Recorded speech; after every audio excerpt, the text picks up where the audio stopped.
I'm Jig-Saw, and I'm not dressed up in a fancy suit, no, and I'm not in my wheelchair or my tricycle.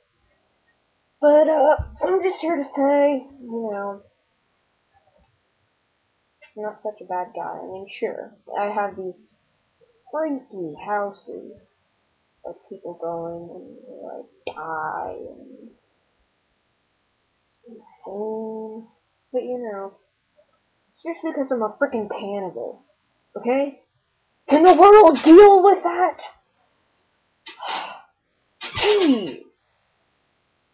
Nobody ever likes me just because I'm a cannibal. Help! Help!